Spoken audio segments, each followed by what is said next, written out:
fresh insights have emerged about the intense confrontation between Team GB runner George Mills and French competitor Hugo Hay following their tumultuous 5-0-0-0 heat on Wednesday morning. Mills, the son of former Premier League star Danny Mills, was visibly upset after a collision during the race's final stretch, leading to a dramatic face-off with Hay.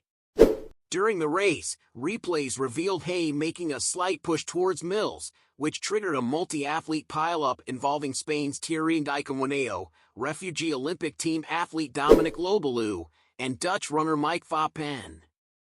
The collision saw Mills and Ndiaye fall, with Foppen landing hard and holding his head after crossing the finish line.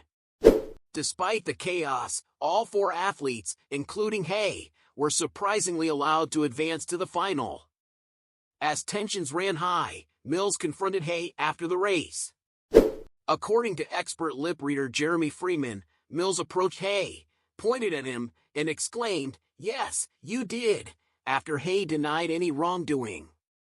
Hay, defending himself, initially claimed, "No, it was not me," before adding, "Ah, come on," as Mills turned away and removed Hay's hand from his shoulder.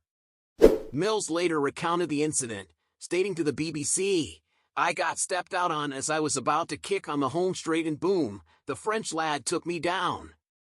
He expressed frustration, emphasizing that he was poised to excel until the collision disrupted his race strategy. In his post-race interview, Hay maintained his innocence, saying, "For me, that was nothing. Like I said to George, I will watch the images, and if I'm the guy that did it, I will apologize. For me, I didn't do anything, I just hope that I can go in the final." Despite the disagreement, both Mills and Hay will compete in the final, with officials deciding not to disqualify anyone involved in the incident.